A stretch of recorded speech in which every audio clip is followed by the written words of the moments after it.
हाँ तो भैया कोई आखिरी ख्वाहिश है तो तुम बोल सकते हो। आज से 2 या 3 साल बाद मेरे बेटे को ज़ेनिन खानदान को बेचा जाएगा। उसे बचा सकते हो तो बचा लो। तुम मेगुमी फुशिकरो हो ना? जानते हो तुम्हारे डैड ज़ेनिन खानदान से थे, जो जुजुत्सु जादूगरों का ताकतवर खानदान है। तुम्हारे डैड ने तुम्हें पालने के लिए खानदान को छोड़ा, और फुशिकरो उन्होंने तुम्हें ज़ेनिन खानदान से बचाने के लिए हुकुम के इक्के की तरह बचा कर रखा था। तुम्हें गुस्सा आ रहा होगा ना? हाँ, मुझे गुस्सा आ रहा था क्योंकि वो सफेद बालों वाला इस बात को मजाक में ले रहा था। लेकिन उस वक्त उस अजीब से आदमी ने मुझे ज़ेनिन खानदान को बिकने नहीं दिया था। एग्जीक्यूशन पूरी तरह सीक्रेटली होगा? बिल्कुल भी नहीं। लेकिन वो लड़का पहले ही इसके लिए मान गया है।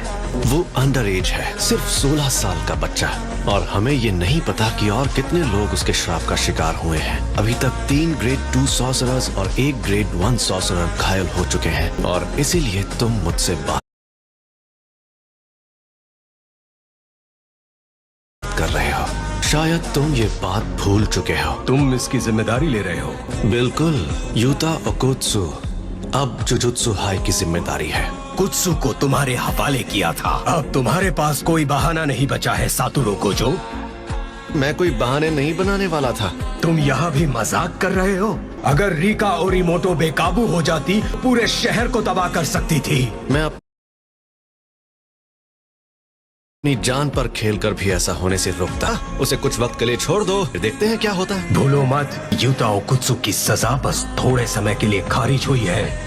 और तुम ये बात मत भूलना कि यूता ओकोत्सु के सर पर मेरा हाथ है। सच में ये स्कूल डायरेक्टर्स नीम चढ़े करेले हैं। मुझे ध्यान रखना होगा कि मैं इनकी तरह ना बनूं। इन्हें समझ नहीं आता क्या? किसी को भी यंग लोगों से उनकी जवानी छीनने का हक नहीं है। किसी को भी ये हक नहीं है। वहाँ जो शक्ति थी वो अव्वल दर्जे की थी, और उन्हें बचाने के लिए जो शायद जिंदा भी ना हो, तुमने फर्स्ट ईयर वालों को भेज दिया। को तो बिल्कुल नहीं भेजना था। मैंने हमारे सीनियर्स से बहस करके जबरदस्ती उसकी मौत की सजा टलवाई थी, और जिन सीनियर्स को इस बात से दिक्कत थी वे ना होने और उस शक्ति के हमले का फायदा उठाया और धोखे से यूजी को खत्म करवा दिया। तुम इसे कुछ ज्यादा ही पसंद करते थे। वो इसलिए क्योंकि मैं अच्छा इंसान हूँ और अपने स्टूडेंट्स की फिक्र करता हूँ। मेरे सारे स्टूडेंट्स काबिल हैं, खासकर 3rd ईयर का हाकारी और 2nd ईयर का ओकोत्सु। वो एक दिन मेरे जैसे भी बन सकते हैं, और यूजी भी उनके जैसा ही था। तो क्या तुम लोग यहीं बैठे रहोगे? जी शांत हो जाओ।